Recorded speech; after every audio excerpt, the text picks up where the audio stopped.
arrivons des quatre coins de l'horizon, nous voilà chez toi. Seigneur, nous arrivons des quatre coins de l'horizon, dans ta maison. Nous avons marché au milieu de nos frères, nous avons porté le poids de nos joues, nous avons souffert en voyant leur colère, nous avons fait simplement notre amour. Seigneur, nous arrivons des quatre coins de l'horizon, nous voilà chez toi. Seigneur, nous arrivons des quatre coins de l'horizon, dans ta maison. Nous voici enfin tous autour de la table, rassemblés ici pour parler de toi. Tu nous as nourris d'un amour formidable et nous te chantons simplement notre joie, notre joie. Seigneur, nous arrivons des quatre coins de l'horizon, nous voilà chez toi. Seigneur, nous arrivons des quatre coins de l'horizon, dans ta maison. Nous restons debout pour proclamer la grâce et l'amour de Dieu. Effectivement, à l'Église de Dieu dispersée sur toute la terre, à celles et ceux qui invoquent le nom du Seigneur Jésus-Christ, à vous tous et toutes ici rassemblés, grâce et paix vous soient données de la part de Dieu notre Père et de Jésus-Christ notre Sauveur. Vous pouvez vous asseoir.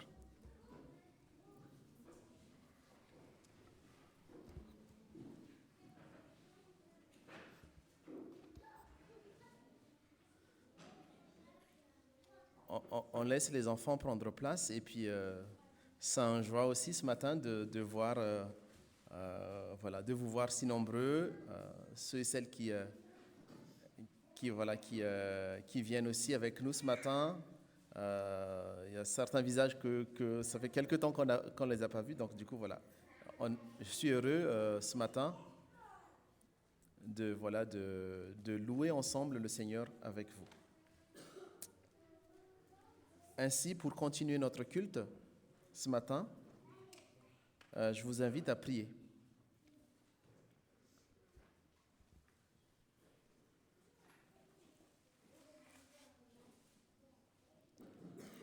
Oui, Père, effectivement, par ce merveilleux chant d'ouverture, nous venons des quatre coins de l'horizon.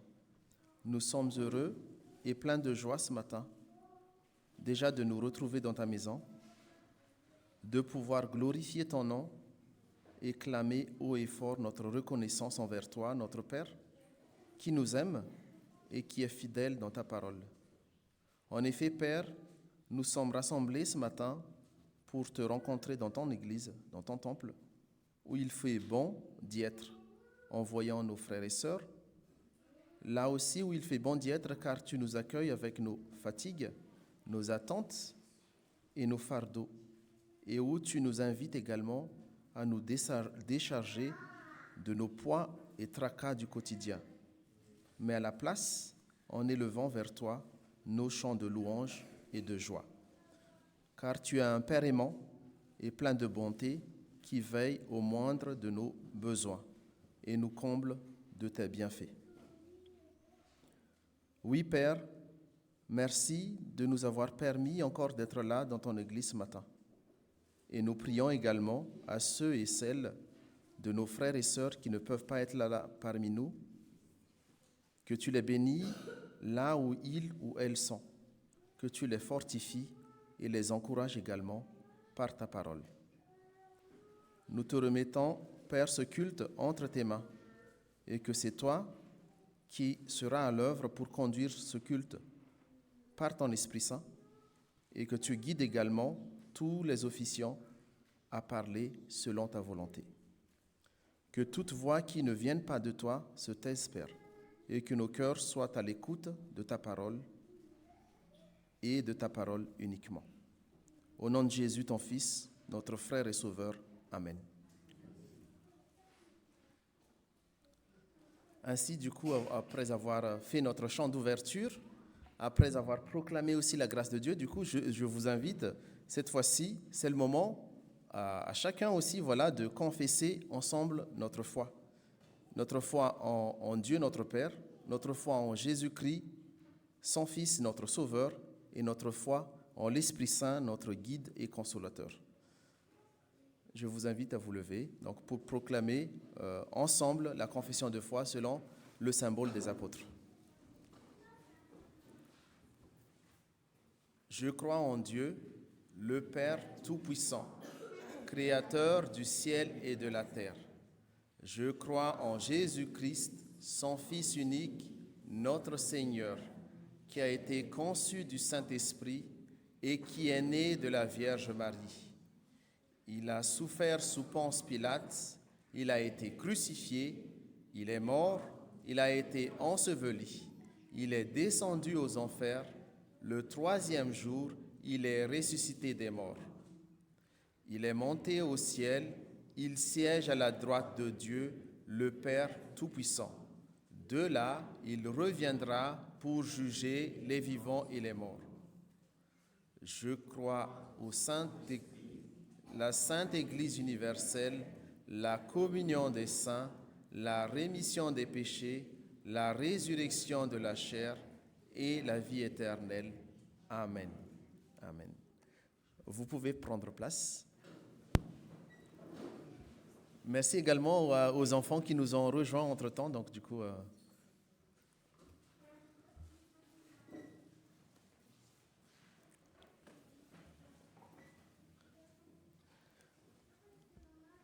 c'est également le moment des annonces. Donc, du coup, par rapport aux annonces, il y a, voilà, en fait, on est en plein mois de juin, donc il y a pas mal d'activités, notamment pour nous, par rapport à cet après-midi, par exemple, là, on va avoir le partage biblique à 14h, ici au temple.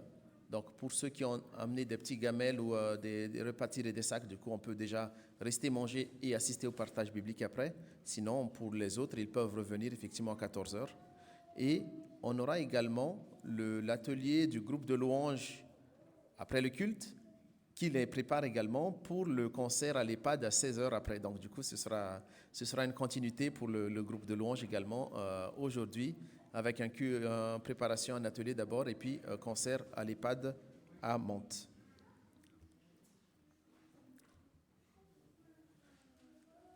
Marie-Christine, il y a 2 places devant.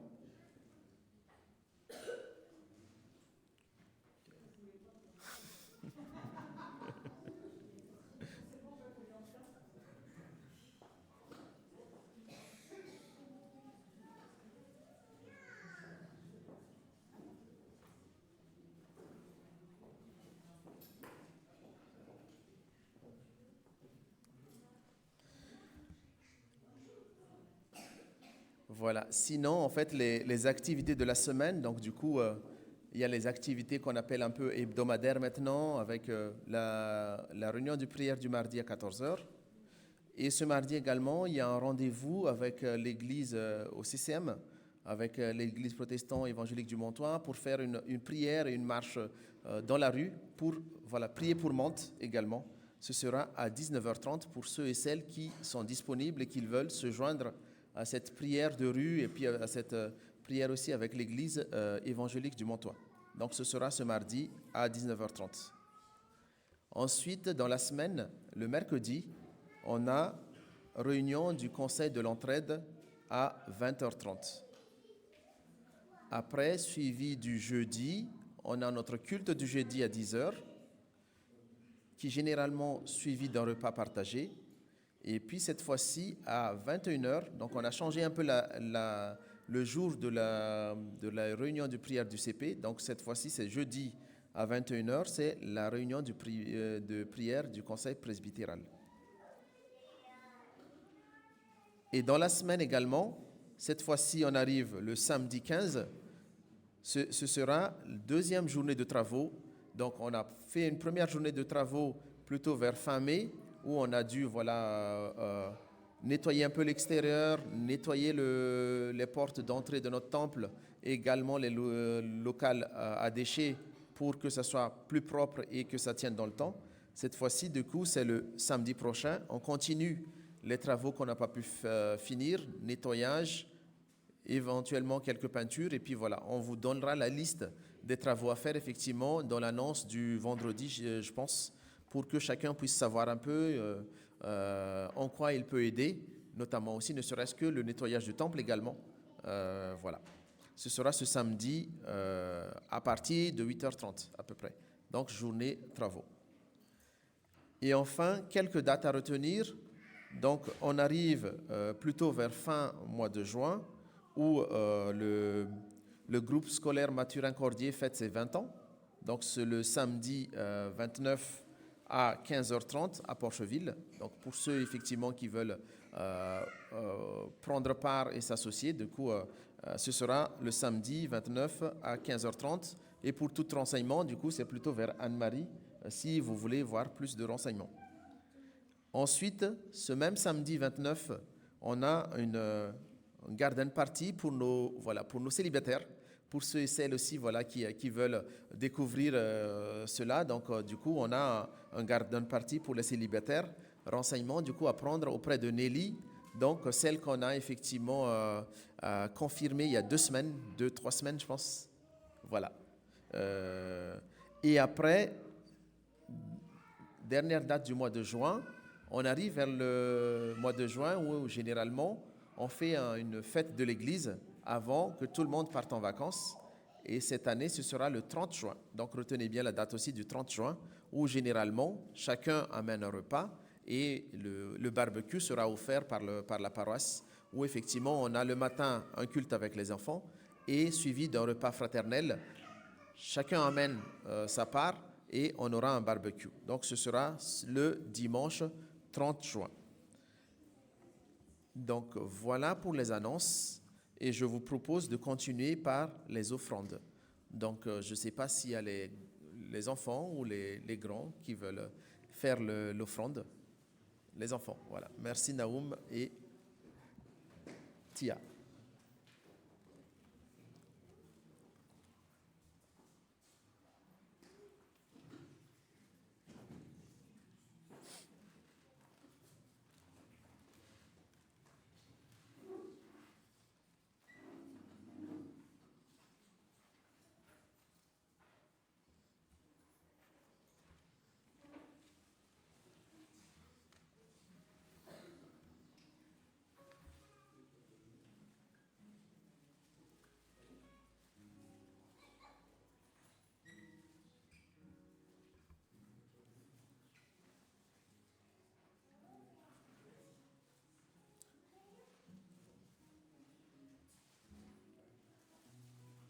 Naoum, tu veux bien? Non.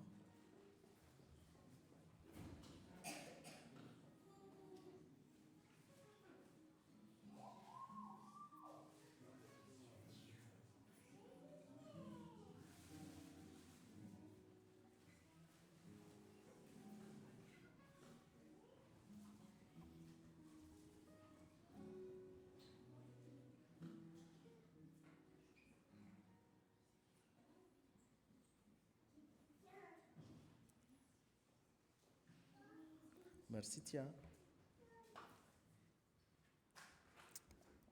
Prions.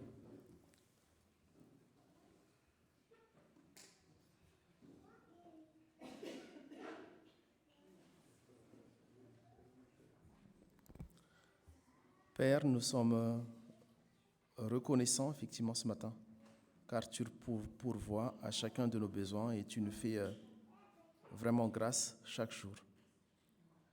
Aussi, Père, accepte cette offrande que nous t'apportons ce matin avec joie, qu'elle serve à ta gloire et aussi au bien de ton Église, et aussi pour la proclamation également de ta bonne nouvelle à Mantes, dans le Montois, mais aussi partout dans le monde.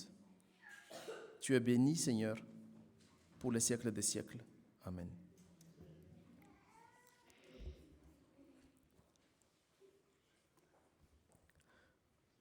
Donc, nous continuons notre culte ce matin. Nous avons chanté notre joie, nous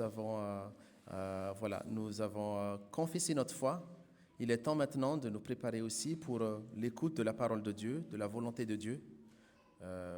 Voilà, par rapport aussi à ce qu'il a à dire pour nous ce matin.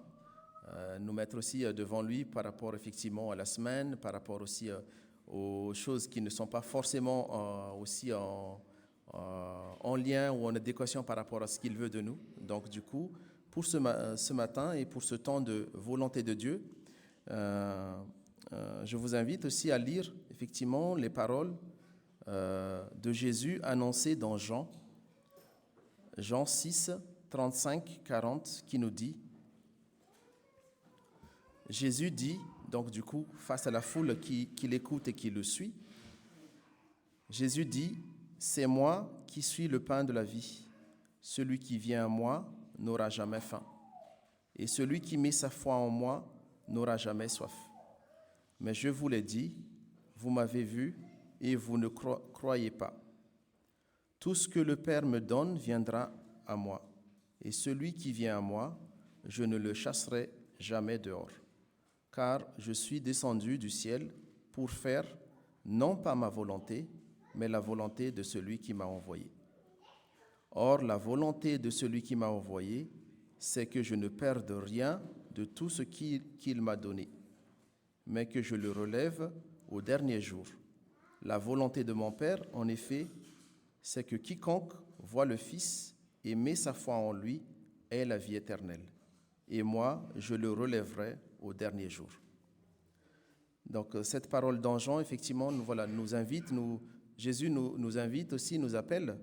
Et un peu plus, et aussi, j'ai trouvé le même parole, un même écho également dans l'évangile de Matthieu, qui nous rappelle également ces paroles et ces appels de Jésus. Matthieu 11, 27, 30, qui nous dit: tout m'a été remis par mon Père, et personne ne connaît le Fils sinon le Père. Personne non plus ne connaît le Père sinon le Fils, et celui à qui le Fils désire de le révéler. Venez à moi, vous tous qui peinez sous la charge, moi je vous donnerai le repos. Prenez sur vous mon joug et laissez-vous instruire par moi, car je suis doux et humble de cœur, et vous trouverez le repos, car mon joug est bon et ma charge légère. Effectivement, face à cette parole d'appel de notre Seigneur Jésus-Christ, je vous invite à prier à travers le chant que nous allons chanter ensemble tout à l'heure, pour remettre nos fardeaux, pour déposer effectivement nos péchés et se tenir tels que nous sommes devant le Seigneur, qui a accepté de payer de sa vie pour racheter nos péchés. Je vous invite donc à chanter ensemble le chant qui suit, tel que je suis.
En effet, frères et sœurs, dans son grand amour, Dieu, notre Père, nous a pardonné en Jésus-Christ. Recevez par la foi l'assurance de son pardon et que le Seigneur vous maintienne en sa grâce et vous conduise à la vie éternelle. Amen. Ainsi donc, après avoir reçu le pardon de la part de Dieu notre Père en Jésus-Christ, chantons maintenant, exprimons notre joie, notre adoration par les deux chants qui suivent, Dieu bénit mon âme et lumière du monde.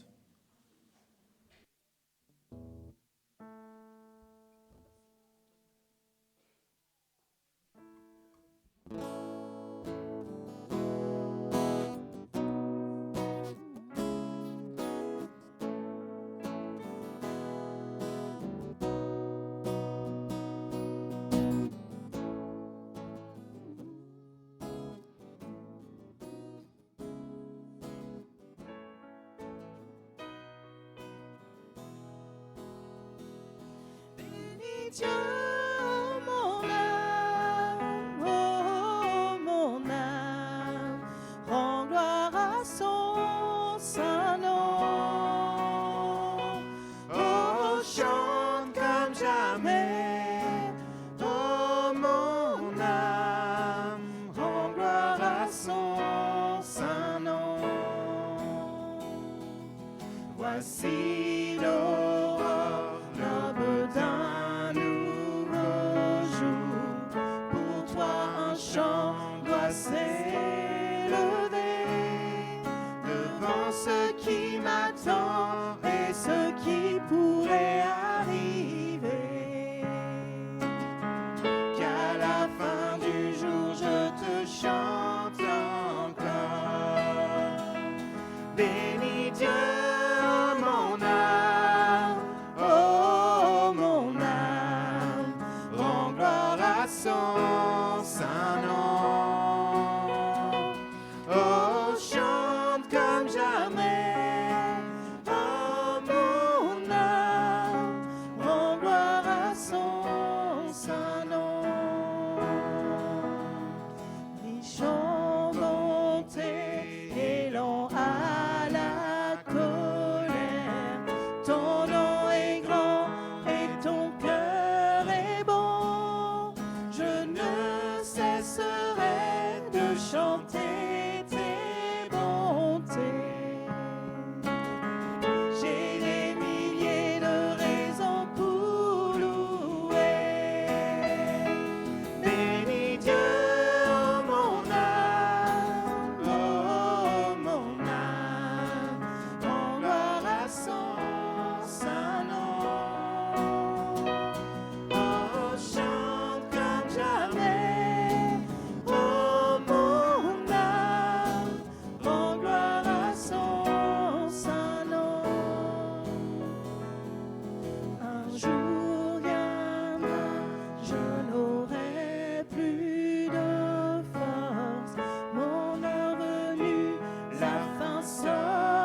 terre, tu t'es donné par amour.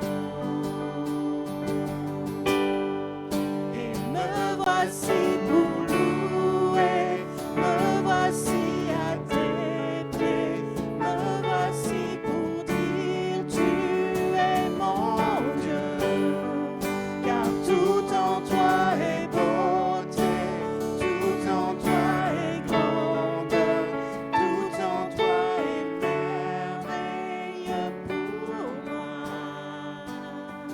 Et je ne pourrais imaginer le prix payé pour mon péché.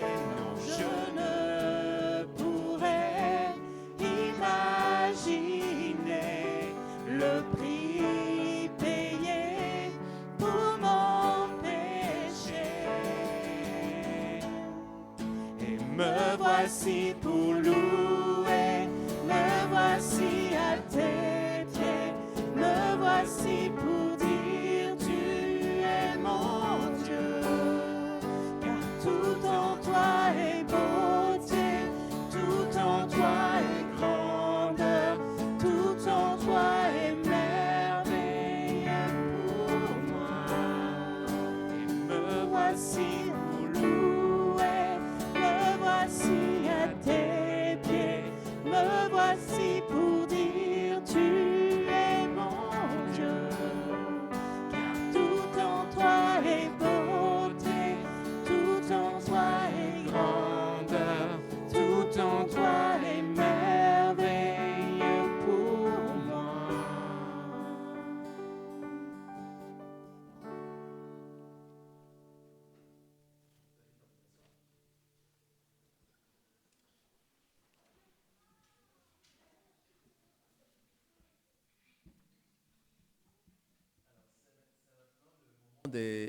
Des actions de grâce.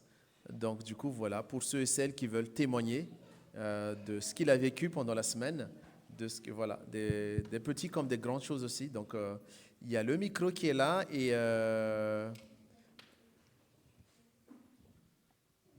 il y a Nelly merci Nelly, qui va faire passer le micro. Alors, dernièrement, j'avais vraiment l'impression que Dieu était sourd. Parce que j'ai un zona depuis le 20 décembre. Et puis, les douleurs sont reparties de plus belle. Je n'ai pas eu une nuit correcte depuis le 20 décembre. Donc, je suis absolument épuisée, j'ai mal. Et donc, j'étais là à dire, mais vraiment, Seigneur, mais... alors, me dire, je ne sais pas prier. Je ne sais pas prier puisque ça ne va pas mieux. Seigneur, tu ne m'entends pas? Est-ce que tu es fâché avec moi? Est-ce que tu m'en veux? Qu'est-ce que j'ai fait de mal? Bon, je veux dire, je suis pécheuse, mais qu'est-ce que tu me reproches en particulier? Et là, j'ai reçu un message de personnes de la communauté qui m'ont dit « Dieu t'aime et nous aussi ». Et en fait, Dieu m'a répondu à travers une sœur et un frère en Christ. Et en fait, il est là, même quand on a l'impression qu'il ne nous entend pas. Il est vraiment toujours présent. Alléluia. Amen. Merci pour ce témoignage à Noël, effectivement. Ouais, il y a Anta aussi qui veut prendre la parole également. Oui, bonjour à tous. Je suis très contente de revenir parmi vous, depuis longtemps que je n'étais pas là. Et donc, voilà, j'ai été, pour certains qui le savent déjà, j'ai été visiter l'orphelinat à Madagascar. Et j'ai les salutations et les remerciements de M. Richard Radasson pour le don de l'église que j'ai amené. Et donc, je vais faire le rapport avec Samuel ou autre. Et voilà, je remercie le Seigneur d'avoir pu faire tout ça et d'avoir eu ce privilège. et aussi d'être parmi ma famille et de revenir aussi parmi vous. Merci Seigneur. Amen. Merci Anta, et puis on est heureux ce matin de te voir également. Donc, il y a Tracy. Bonjour. Déjà, c'est un plaisir de vous retrouver. On avait prié ensemble, je vous avais partagé le sujet de prière d'un petit garçon, Curtis, qui était malade, atteint d'une tumeur cérébrale. Et du coup, il est décédé mardi. Et je remercie le Seigneur parce qu'en fait, moi, j'ai accompagné la famille sur les dernières semaines, donc j'étais là-bas assez régulièrement. Et la semaine avant son décès, c'était ma semaine d'examen, la semaine de clôture à la fac. Enfin, il y avait beaucoup de choses et j'ai pas pu être avec eux pendant cette semaine. Et je priais intérieurement, je disais, Seigneur, si tu reprends ce petit, je veux être là pour eux, voilà, à ce moment-là, parce qu'il était hospitalisé à la maison. Et il se trouve que j'avais ma dernière réunion à la fac le lundi. Donc, je commençais mes vacances officiellement le mardi. Et Curtis est parti le mardi. Et ma mère était à la maison. Elle ne vient pas beaucoup, c'est souvent moi qui viens chez elle. Mais ce jour-là, le matin, elle m'a dit « J'ai envie de venir chez toi aujourd'hui pour voir les enfants ». Donc en fait, elle était là. Donc au moment où la maman de Curtis m'a appelé pour me dire qu'il était en train de partir, j'ai pu prendre ma voiture et aller et être auprès d'eux à ce moment-là. Et c'est une situation qui est terrible, mais le timing de Dieu était aussi bon en fait. Donc même dans cette épreuve, on voit que le Seigneur avait prévu aussi qu'ils partent au bon moment. J'ai pu être là, même au moment où les pompes funèbres sont venues pour récupérer le corps. Donc vraiment les entourer. Et Dieu m'a donné de la force, même si j'étais fatiguée parce que je sortais d'examens, de toute l'année. Et moi, j'imaginais que j'allais rentrer paisiblement dans mes vacances. Mais Dieu me fortifie. Merci pour vos prières. Merci pour vos prières pour cette famille. Et on voit vraiment que même dans l'épreuve, en fait, Dieu est là. Il y a une paix qui est là. L'enterrement sera mercredi, mais on voit que les parents sont aussi en paix quand ils ont vu leur petit. Ils ont dit il est comme un ange. On le voit, il brille en fait, même si le corps est sans vie, mais il brille comme un ange. Et on voit sa présence, même dans cette terrible épreuve. Dieu est là. Et merci pour vos prières et pour vos prières pour cette famille et pour nous aussi qui sommes là pour les entourer, qui continuent à nous fortifier et à nous donner les mots ou les silences quand il faut. Voilà. Merci. Merci pour ce témoignage, Nelly. Je pense qu'il y a Thibaut.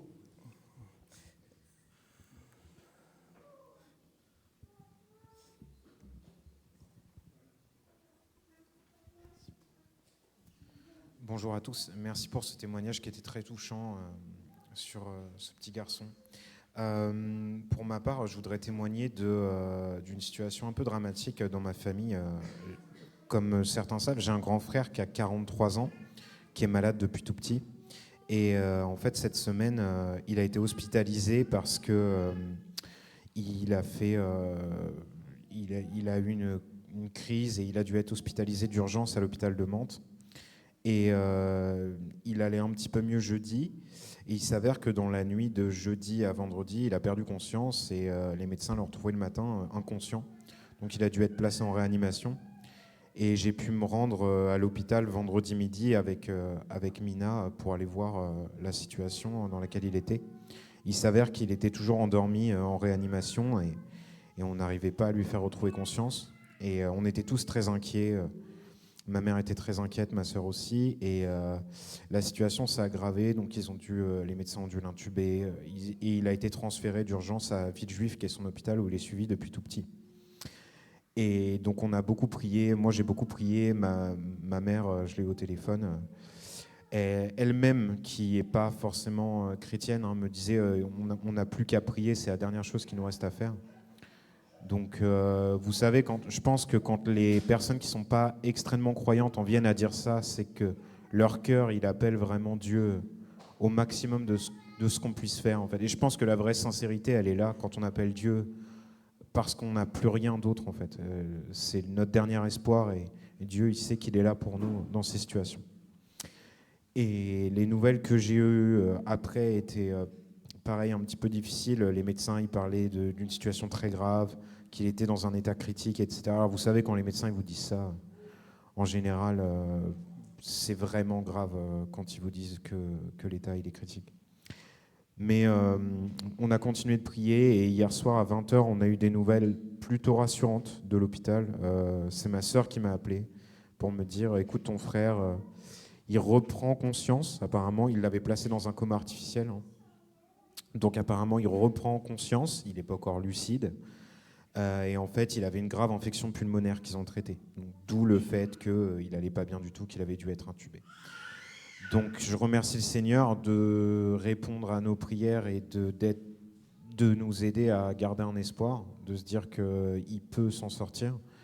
S'il peut reprendre conscience, il n'est plus intubé, il peut se reposer. Donc voilà, merci Seigneur d'agir, d'être là et d'apaiser aussi les membres de ma famille qui souffrent.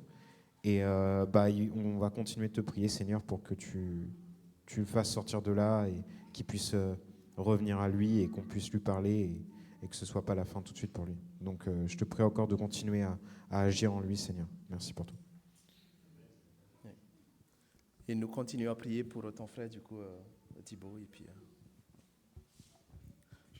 Ce n'est pas vraiment un témoignage, mais par rapport aux 2 témoignages qu'on vient de recevoir, cet après-midi, nous avons partage biblique et nous parlerons particulièrement du problème des frères qui sont malades, des gens qui sont malades. D'après l'épître de Jacques. Voilà. Merci Marie-Christine. Oui, après, juste un petit mot du coup en temps, et puis après, effectivement, on va continuer le culte. Oui. En complément de ce que j'ai dit par rapport à l'orphelinat, déjà, on prie pour toute la famille qui sont malades. Là, je reviens, j'entends ça. Bon, on prie beaucoup pour tous ces frères et sœurs et la famille. Mais surtout aussi j'ai oublié de dire tout à l'heure, je fais appel aux dons de médicaments pour ces orphelins, parce que ça aussi c'est problématique. Et donc, je fais appel à tous les paroissiens. Je vais peut-être en parler à Arnaud, que l'on mette un petit carton à l'entrée. Et voilà, comme on est nombreux, je profite un peu pour lancer l'appel. Et on verra bien pour l'envoi avec Sandra. Merci. Oui, je pense qu'effectivement, il faut se tourner vers l'entraide pour organiser comment on peut faire ce genre de projet, effectivement. Voilà, et puis pour les autres actions de grâce, donc du coup, ne vous inquiétez pas, hein, il y a tous les dimanches, il y a un moment d'action de grâce parce que c'est un moment aussi assez fort, comme vous avez vu, hein, la puissance de la prière et aussi en tant que frères et sœurs. Et notamment, je ne vous ai pas dit ce matin, mais le thème de ce dimanche, effectivement, c'est la famille spirituelle. Et dedans, du coup, c'est la prière aussi, ça fait partie effectivement de cette vie de famille spirituelle où on prie les uns pour les autres. Donc, je laisse la main à Arnaud pour la partie lecture de la parole et le message.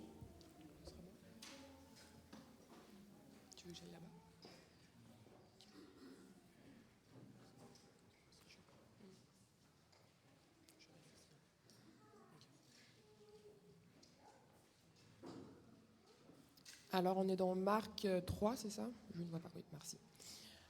Jésus se rend ensuite à la maison. Une telle foule s'assembla de nouveau que Jésus et ses disciples ne parvenaient même pas à manger. Quand les membres de sa famille apprirent cela, ils vinrent pour se saisir de lui, car ils disaient « Il a perdu la tête ». Les spécialistes des Écritures qui étaient descendus de Jérusalem disaient « Belzébul habite en lui. C'est par le chef des démons qu'il chasse les démons. » Alors Jésus les appela et leur dit en parabole, « Comment Satan peut-il chasser Satan? Si un royaume est divisé et que ses membres luttent les uns contre les autres, ce royaume ne subsistera pas. Et si une famille est divisée et que ses membres luttent les uns contre les autres, cette famille ne subsistera pas.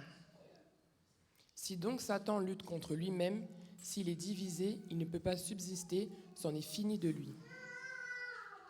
Mais personne ne réussit à entrer dans la maison d'un homme fort et à piller ses biens s'il n'a pas d'abord ligoté cet homme fort, alors seulement il pillera sa maison.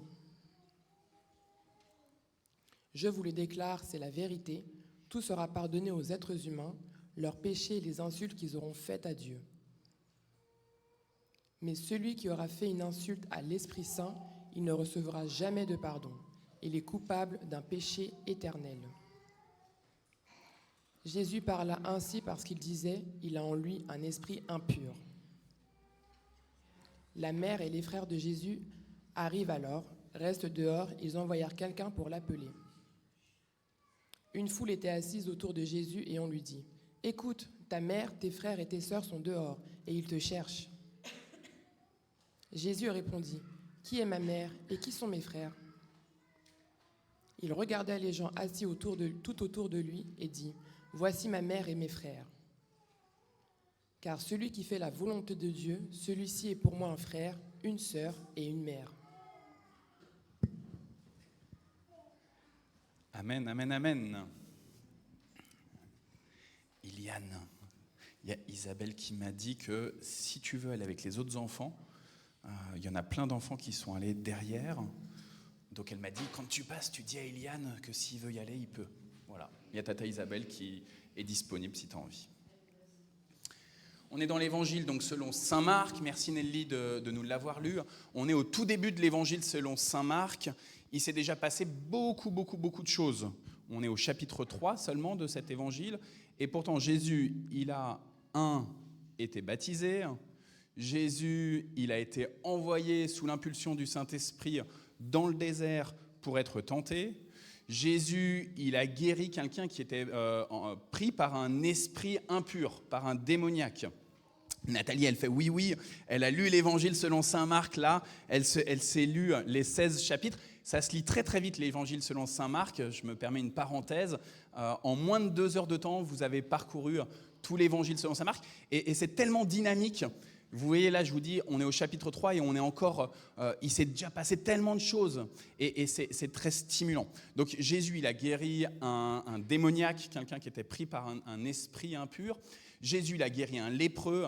Jésus, il a sorti de la fièvre la belle-mère de Simon-Pierre. Il a appelé déjà les 4 premiers disciples, Pierre, Simon-Pierre, son frère André, les fils de Zébédée, Jacques et Jean. Mais il appelle aussi, c'est le chapitre 2 juste avant, il appelle aussi le reste des apôtres. Et même, nous dit l'évangile selon Marc, en fait, il les institue, on peut dire il les ordonne, il les met dans leur ordre, dans l'ordre de la création, dans l'ordre du projet de Dieu. C'est important ça parce que souvent on est là, on ne sait pas trop où on doit aller. Est-ce que je dois aller vers tels objectifs ou vers tel autre ? Est-ce que je dois faire telle formation ou telle autre ? Est-ce que je dois me marier avec telle personne ou avec telle autre ? Des fois, on n'a pas beaucoup de choix. Des fois, on a une immensité de choix. Est-ce que je dois avoir des enfants ou pas ? Est-ce que je dois déménager ou pas ? Etc. Et Dieu, c'est un Dieu qui met en ordre.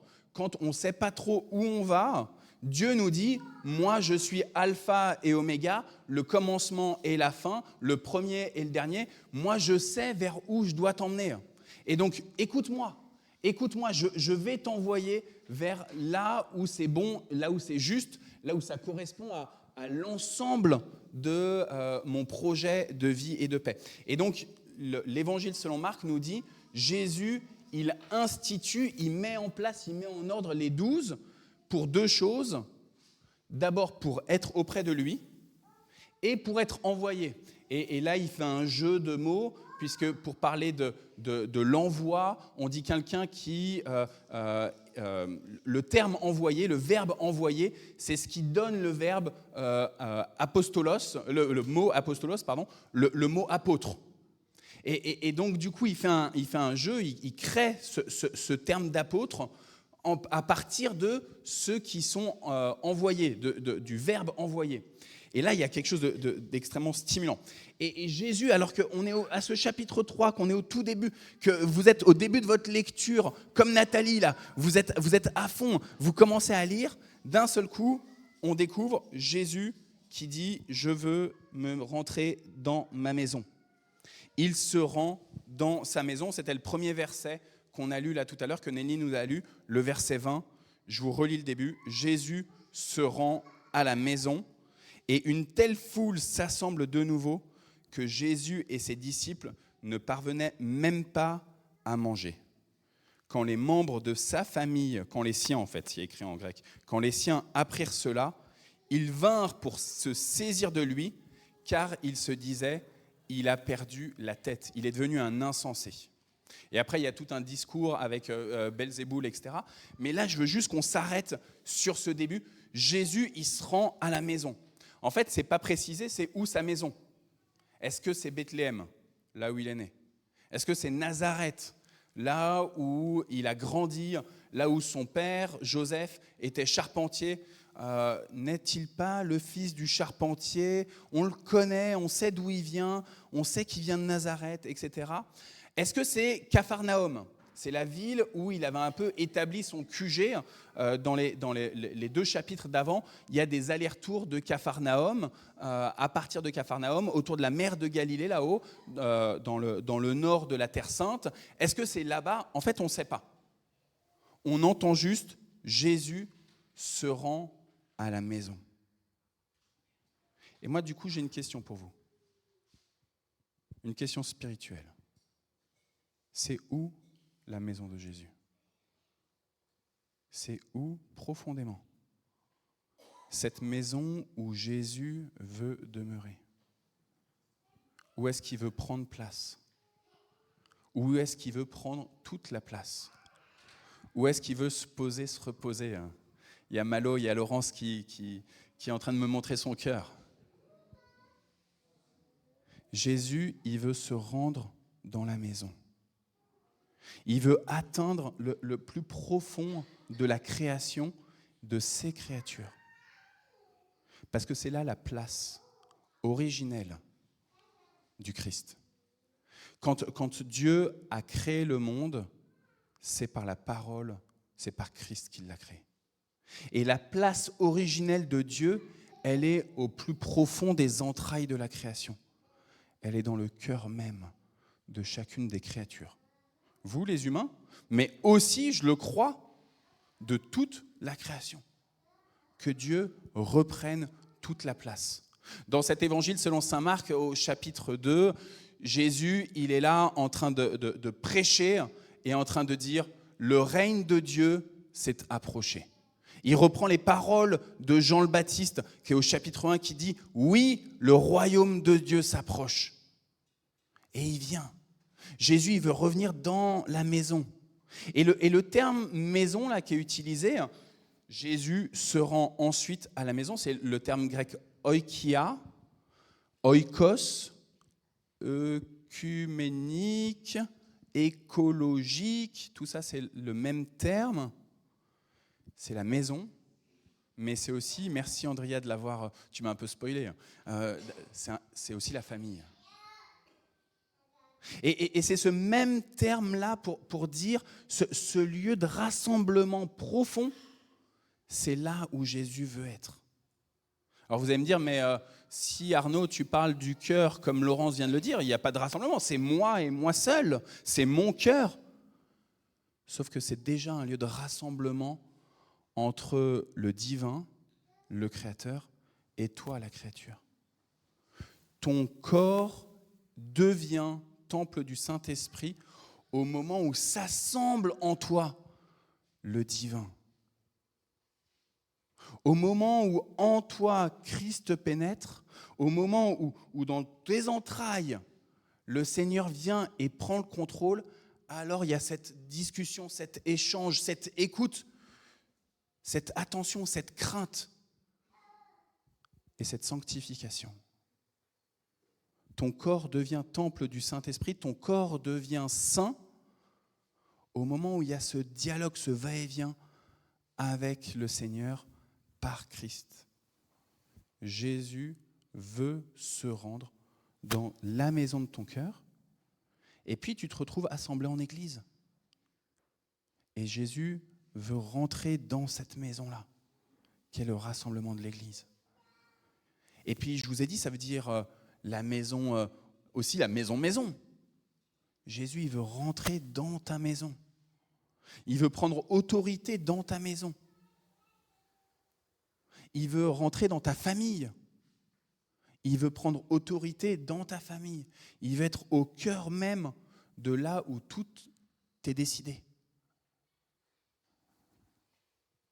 Et il y a une foule qui s'assemble de nouveau dans cette maison. Et le texte nous dit, et du coup, ils n'ont même pas de quoi prendre le pain. Et le pain au sens physique. Ils n'ont pas de quoi prendre la manne. Ils n'ont pas de quoi partager un pain physique. Mais en fait, est-ce que c'est un problème ? Ils n'ont pas de problème. Christ, il est là. Il y a tellement de monde dans cette maison. Du bon monde, des anges qui sont là dans cette maison.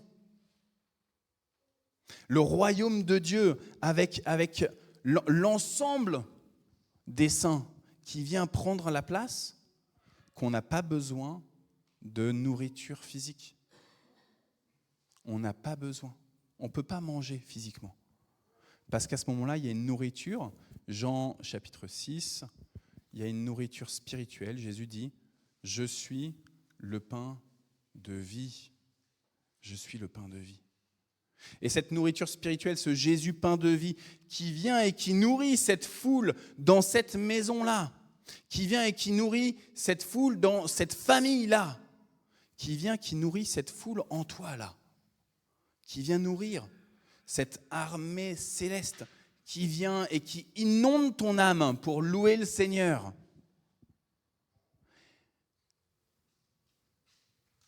Eh bien, te fait participer au banquet céleste dont parle l'Apocalypse, chapitre 19. Désormais, en toi, cet Apocalypse, cette révélation des noces de l'agneau avec l'Église, elle se vit là, au plus intime de ton cœur. Jésus va dire, quand tu veux prier Dieu, tu n'es pas obligé de venir comme ça devant l'assemblée et de faire ton Arnaud et de dire « Ah !» et de prier comme ça à voix haute. Non, non, non. Tu rentres dans ta chambre, ton intimité, dans la chambre secrète. Tu fermes même la porte pour pas justement venir et être exubérant comme ça devant tout le monde. Comme ça, il n'y a pas de faux semblant.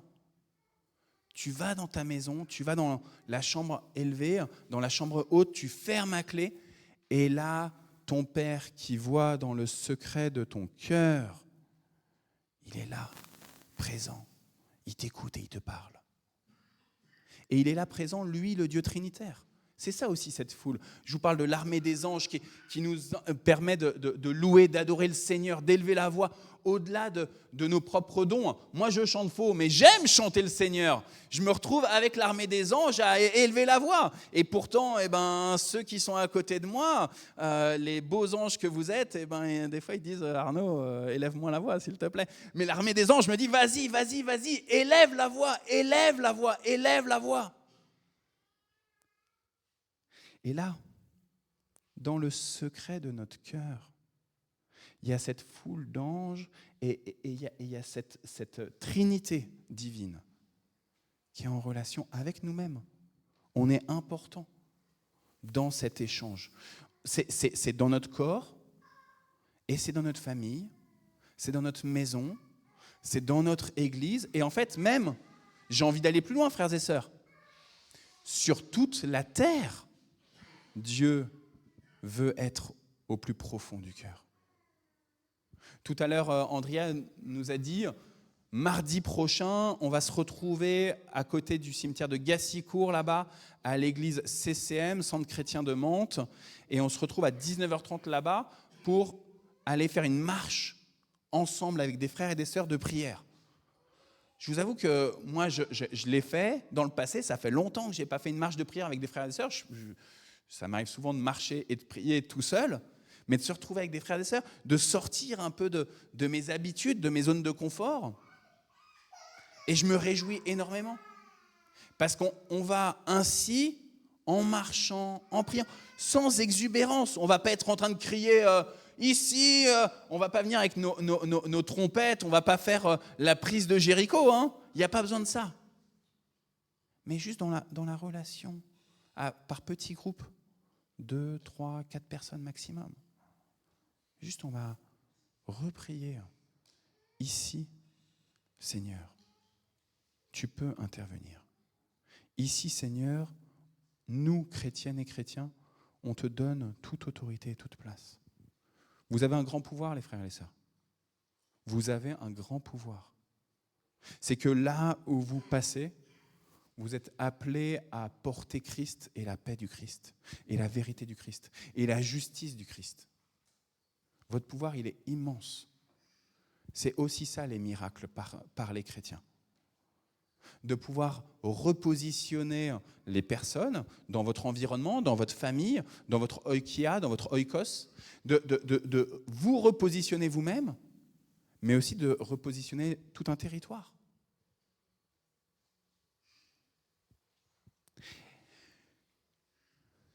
Christ au cœur, au centre de chacun, mais au centre aussi de tout votre environnement, dans vos lieux de travail, dans vos lieux d'occupation. Quand vous faites un sport, quand vous faites une activité, invoquez le nom du Seigneur. Il n'y a pas besoin de le faire de manière exubérante. Si je pratique le tennis, je n'ai pas besoin d'arriver sur le court de tennis et de dire « Ici, ça appartient à Jésus-Christ de Nazareth, alléluia !» Je ne suis pas obligé de faire ça. Dans le secret de mon cœur, parce que Christ est là, présent. Je suis la demeure du Seigneur. Alors je peux dire, en arrivant sur mon court de tennis, dire ici aussi, c'est ta demeure, Seigneur. Je veux proclamer que ce court de tennis, il t'appartient. Que ce green de golf ou que ce, je ne sais pas ce que vous faites, ce terrain de basket ou de foot, ou n'importe où vous allez chanter. L'espace Georges Brassens, s'il y en a qui vont à l'espace Georges Brassens, ça appartient au Seigneur, alléluia. Et donc, Christ, il vient et il désire demeurer dans ce lieu-là. Et pourtant, tout à l'heure, Andrea nous a dit, il y a une question de famille là. Et pourtant, le texte nous dit, les membres de la famille de Jésus, les siens, apprennent cela et ils viennent pour se saisir de lui, car ils se disaient, il est devenu un insensé, il a perdu la tête. Aux yeux du monde, c'est complètement faux.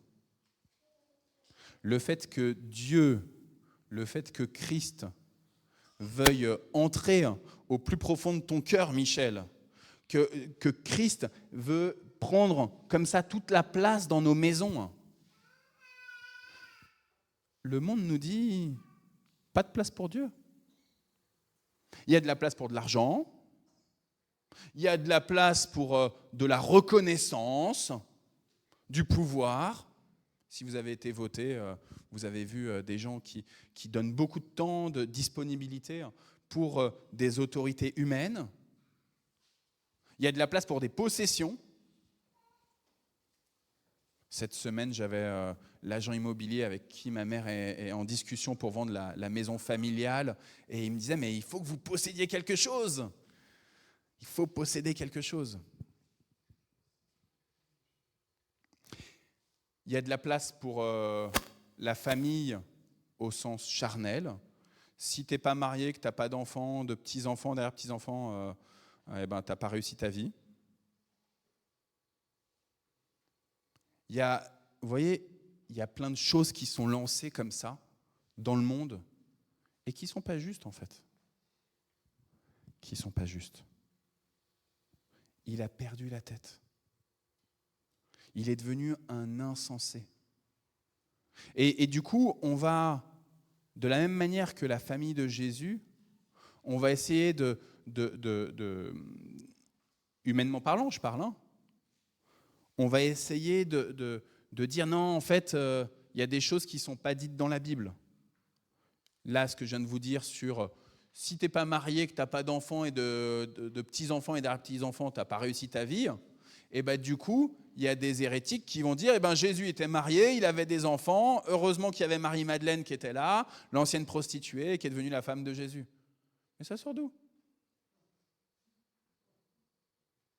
Tu peux ne pas avoir d'enfants, tu peux ne pas être marié et rentrer dans le projet de Dieu. Tu peux être marié et avoir des enfants et rentrer dans le projet de Dieu. Tout est possible. Seul Dieu est maître de ses projets. Rentre simplement dans ses projets en l'acceptant dans l'intimité de ton cœur. Et donc, eux, ils se disent, il est devenu un insensé et ils veulent attraper Jésus, ils veulent se saisir de lui, ils veulent le sortir de sa maison. Je ne sais pas si vous vous souvenez de ce qui s'est passé quand Jésus il était enfant. Un jour, il va, pour Pessah, il va à Jérusalem avec ses parents. Et ses parents, après avoir fait les festivités, ils repartent et ils oublient Jésus. Et au bout de 3 jours, temps de mort, je ne sais pas, ils reviennent, ils le retrouvent et il dit « Ne saviez-vous pas que je devais m'occuper des affaires de mon Père ? Je suis ici dans la demeure, dans l'oïkia de mon Père. » Pas simplement le temple, le bâtiment physique, le temple de Jérusalem dans lequel est Jésus à ce moment-là. Mais je suis dans l'intimité aussi parce que je suis en discussion avec des sages. Je suis dans l'intimité parce que je suis avec la Torah là. Je suis dans cette relation avec la foule et en train de recevoir la nourriture céleste.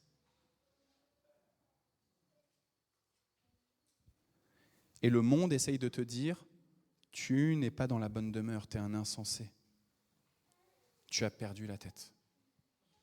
Le monde, notre société, te dit, là, tu es en train de bugger, là. Tu es en train de sortir des valeurs républicaines de ta citoyenneté du monde. Si tu ne vas pas voter, vraiment, alors là, tu es le pire des pécheurs, tu es le pire des... Non, ça ne va pas, il faut que tu ailles voter. Soyez libres, frères et sœurs. Vous voulez aller voter, allez voter. Vous ne voulez pas voter, n'allez pas voter. Vous êtes libres parce que vous êtes dans la demeure du Très-Haut. Parce que Christ est venu établir sa demeure en vous. Vous êtes la demeure du Saint-Esprit. Votre famille devient cette oïkia pour le Saint-Esprit. À tel point qu'il y a une femme dans les Actes des Apôtres qui va se convertir sous le ministère de Paul. Elle s'appelle Lydie. Et quand Lydie se convertit, c'est pas juste Lydie dans le secret de son cœur qui se convertit, c'est pas juste Lydie qui va recevoir le baptême, mais c'est toute sa maisonnée. C'est toute sa maisonnée. Et c'est ce qui fait que ceux qui font des baptêmes de petits-enfants comme moi, eh ben, souvent c'est l'argument qu'on utilise, on le sort un peu de son contexte, parce qu'il n'est pas dit les enfants, etc.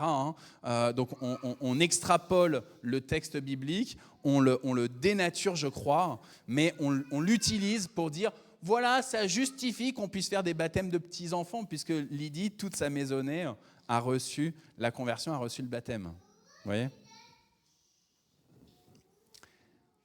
Le monde vous dit, vous êtes des insensés. Et c'est normal que le monde dise que vous êtes des insensés, que vous êtes juste des utopistes, parce que le monde n'a pas connu Christ. Parce qu'au sein du monde, il y a le prince des ténèbres, le Belzéboul, qui est là et qui agit. Et donc là, ça c'est la seconde discussion que Jésus a. Donc d'abord, il rentre dans sa demeure, il vient au plus profond de vos cœurs. Donc j'ai une lecture spirituelle, vous voyez, de tout ce qu'on a lu là au début. Là. Et puis là, d'un seul coup, on sort, on n'est plus avec la famille de Jésus qui vient voir Jésus, qui essaye de le sortir en lui disant « t'as perdu la tête ».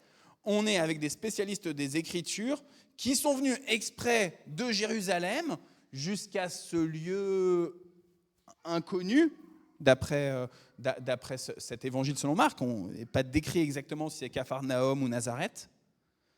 Et ils disent, c'est parce qu'il a le diviseur qui chasse les démons. Et il y a donc toute cette discussion-là de la part de Jésus qui dit, mais est-ce que le Satan, le diviseur, le Belzéboul, est-ce que dans sa maison, il peut se diviser lui-même en s'auto-chassant, en chassant ses démons?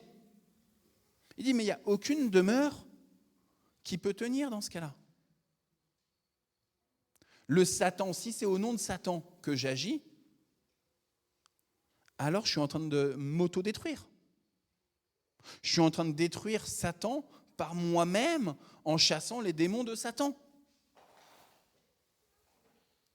C'est comme si là, vous êtes chrétienne et chrétien, et je vous dis, allez vous dégager, quoi. Vous n'avez rien à faire dans ce temple-là. En fait, non. L'objectif du temple, c'est de rassembler la communauté chrétienne. Ceux qui confessent déjà Christ, ou ceux qui sont en questionnement, en recherche, qui aspirent, qui ont envie, qui ne savent pas trop, qui se questionnent sur Christ. Et donc Jésus insiste beaucoup là, sur cette question de la division. Et pour lui, c'est l'argument le plus fort pour dire ce n'est pas au nom de Belzéboul que j'agis, mais c'est au nom de l'ennemi de Belzéboul. Et l'ennemi de Satan, c'est Dieu, c'est mon Père. Alors du coup, ça nous renvoie sur une question importante. Qu'est-ce qui se passe dans ton cœur en termes d'acceptation d'une foule, de l'armée céleste, de Christ, du Saint-Esprit, du Père et de la division? Qu'est-ce qui se passe en toi pour que tout ça tienne en place? Un royaume, une maison qui se fait la guerre contre elle-même, elle ne va pas tenir. Si tu as une attitude schizophrénique en toi-même, je suis chrétien le dimanche, je ne suis pas chrétien le reste de la semaine. Je suis chrétien quand il y a toute l'assemblée, je montre mon beau visage, je mets mon petit col ecclésial, et puis le reste de la semaine, j'en fais baver à ma femme et à mes enfants.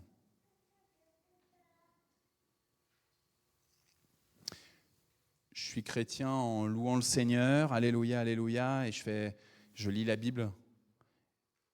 Et puis ensuite, à mon travail, je fais juste l'oikia, l'économie du royaume. Je suis chrétien pour dire Christ règne ici sur son trône. Et puis quand je vais mettre mon bulletin de vote dans l'urne, si je vais voter, je fais comme si les valeurs du royaume ne prenaient pas toute la place.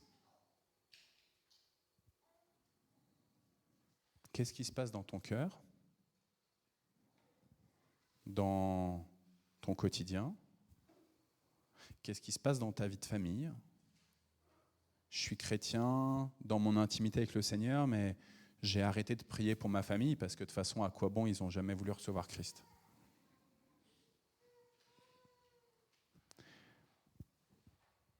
Qu'est-ce qui se passe dans ton église? Qu'est-ce qui se passe dans tes lieux d'occupation et de préoccupation? À quel point tu laisses de la place à celui qui intrinsèquement aime diviser?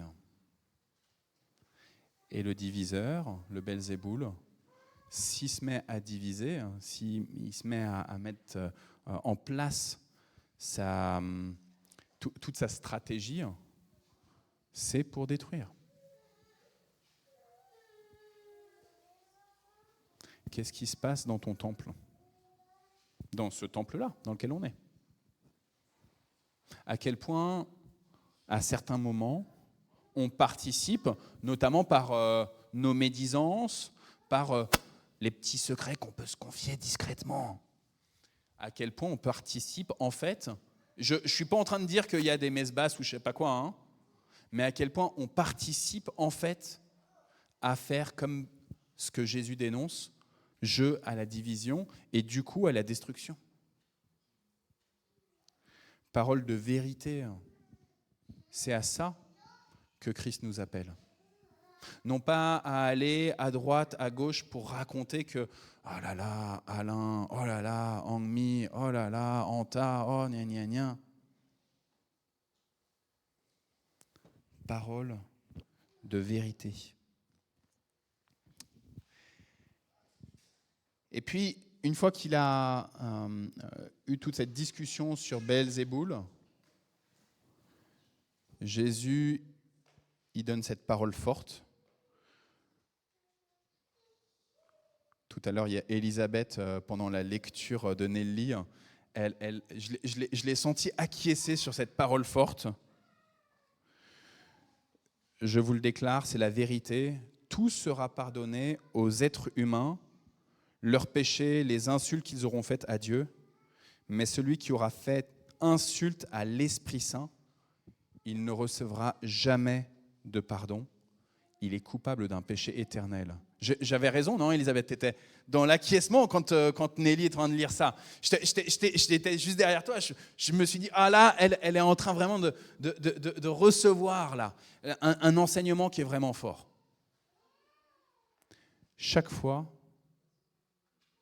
que tu es en train de dénigrer la créature merveilleuse que tu es, chaque fois que tu es en train de dénigrer ta propre famille, chaque fois que tu es en train de dénigrer ton lieu où Dieu t'a placé, chaque fois où tu es en train de dénigrer ton église, chaque fois où tu es en train de dénigrer là où le Seigneur t'a placé et où tu sais que c'est le Seigneur qui t'y a placé, chaque fois que tu médis, c'est pas seulement contre les humains que tu es en train de médire, mais c'est contre celui qui est alpha et oméga et qui t'a placé à cet endroit pour ses bons projets.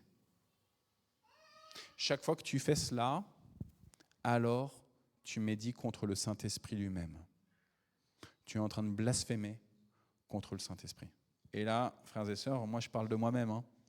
Quand je lis cette phrase-là, Elisabeth, je me dis, oh là là là là là là, Arnaud, dans quelle galère tu es, quoi.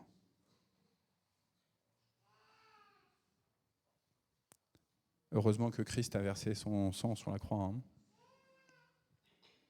Face à la reconnaissance de ma médisance, du fait que j'ai ragoté, du fait que j'ai aspiré à du mal contre des personnes qui m'environnaient, dans le lieu dans lequel j'étais placé, j'ai dit du mal contre l'Esprit du Seigneur. Et alors je peux que me mettre à genoux et à supplier le Seigneur que le sang versé sur la croix puisse malgré tout, malgré cette parole extrêmement directe, incisive, qu'il puisse malgré tout quand même me pardonner. Aie pitié de moi, pauvre pécheur. Aie pitié de moi. Jésus, ensuite, après toute cette discussion avec les maîtres de la loi, on vient lui dire, il y a ta mère, il y a tes frères qui sont dehors, il y a tes sœurs qui t'attendent et qui te cherchent. Et Jésus répond, qui est ma mère? Qui sont mes frères? Et là, il regarde tout le monde dans cette maison dans laquelle il a pris place, dans cette maison où il est le seul qui peut donner la vraie nourriture, dans cette maison dans laquelle il est le pain de vie, lui-même, il est le seul qui peut rassasier ad vitam aeternam, jusque dans l'éternité.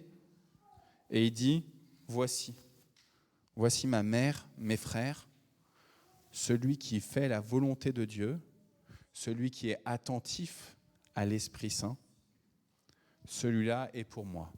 Il devient pour moi un frère, une sœur, une mère.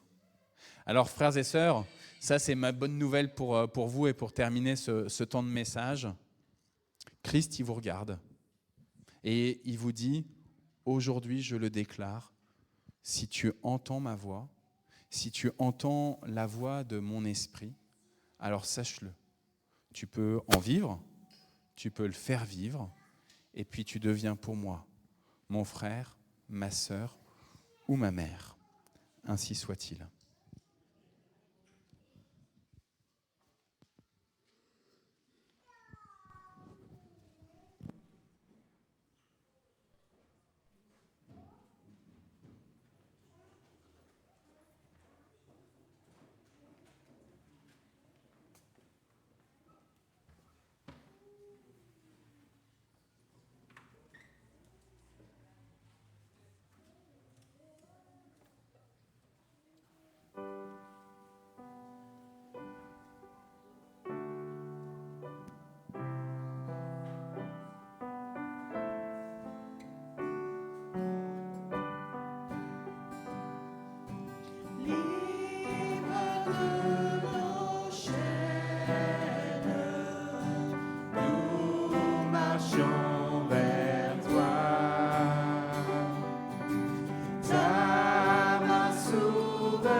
Je vous invite à vous asseoir.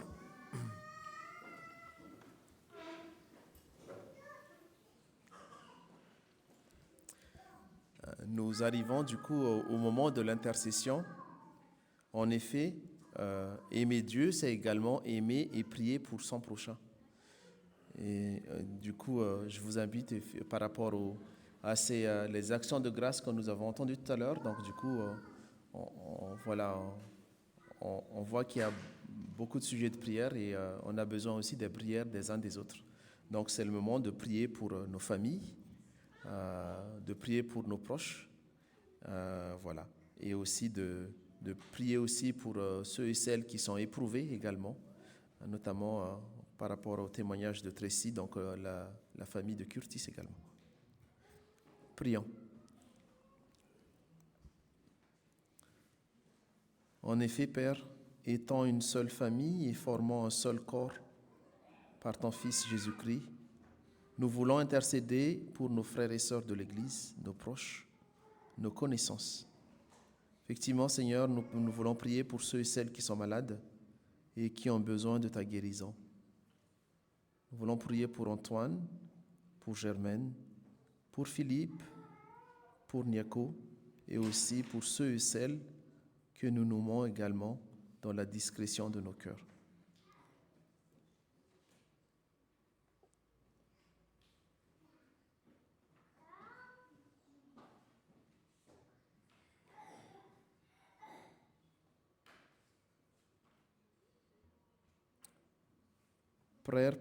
Père, prends pitié et guéris nos proches, nos frères et nos sœurs, par ta main puissante, et aide les médecins également à faire le bon diagnostic et à trouver le bon traitement.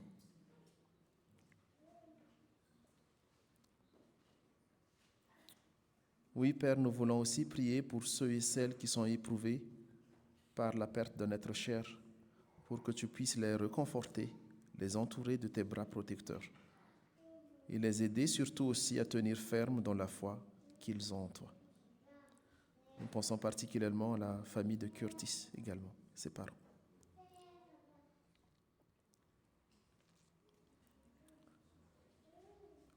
Oui, Père, nous continuons aussi cette prière pour s'adresser à nos enfants, nos jeunes, eux qui grandissent dans ce monde avec plus de violence et des valeurs contraires à celles que tu nous enseignes. En effet, Père, protège nos enfants, nos jeunes. Nous intercédons particulièrement aussi pour les jeunes qui sont placés en foyer et qui n'ont pas de cadre stable pour grandir et se construire avec des bonnes valeurs telles la bonté, la douceur, l'estime de soi, l'empathie et l'amour du prochain. Oui, Père, pour ces enfants, ces jeunes qui forment et qui formera notre société de demain, aide-les, Père, à te connaître, à connaître ton projet pour chacun d'eux et surtout à avoir une espérance pour leur avenir en acceptant d'être tes enfants, guidés par ton Esprit Saint. Et enfin, Père, pour finir cette prière d'intercession, nous voulons également prier aussi pour ton Église, notre famille spirituelle, et dans laquelle tu nous rassembles, tu nous appelles à être un seul corps en toi et à prendre soin les uns des autres. Effectivement, Père, nous prions pour que ton Église et ceux et celles à qui on a confié la responsabilité puissent être droits envers toi et vivre réellement de ta parole. Que ton Église grandisse et tienne ferme à tes enseignements et continue à être un point de repère pour ceux et celles qui te cherchent, une lumière qui éclaire ceux qui sont dans l'obscurité et qui sont perdus. Que ton Église soit en mouvement et continue à être le témoin fidèle de ta gloire et de tes actions dans ce monde. Et que ce monde reconnaisse que toi seul, Père, es souverain et a le pouvoir sur toute situation et toute création. Et ainsi, Père, je voulais aussi terminer cette prière par la prière que tu nous as enseignée. Notre Père qui es aux cieux, que ton nom soit sanctifié, que ton règne vienne, que ta volonté soit faite sur la terre comme au ciel. Donne-nous aujourd'hui notre pain de ce jour. Pardonne-nous nos offenses, comme nous pardonnons aussi à ceux qui nous ont offensés. Ne nous laisse pas entrer en tentation, mais délivre-nous du mal, car c'est à toi qu'appartiennent le règne, la puissance et la gloire pour les siècles des siècles. Amen. Chers frères et sœurs, nous arrivons donc au terme de ce culte. Je vous invite à vous lever pour l'envoi et la bénédiction.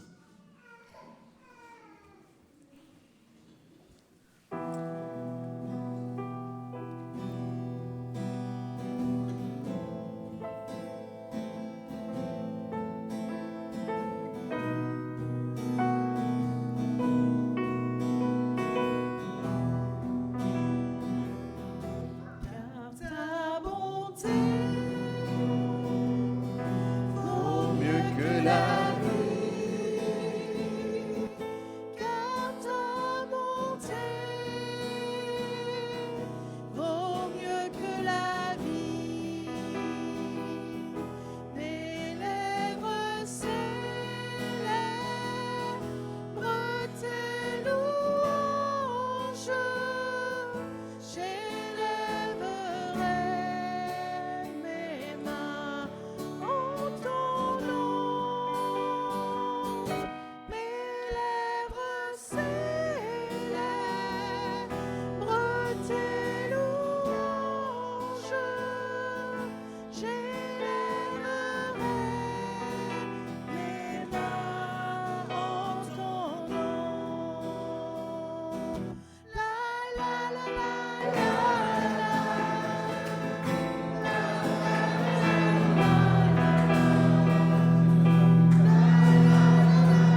La bénédiction du Seigneur, que le Dieu de toute grâce, qui vous a appelé à sa gloire éternelle en Jésus-Christ, vous affermisse, vous fortifie et vous rende inébranlable. Il vous bénit, celui qui est Père, Fils et Saint-Esprit. À lui le règne et la gloire pour les siècles des siècles. Amen. Bon dimanche à tous.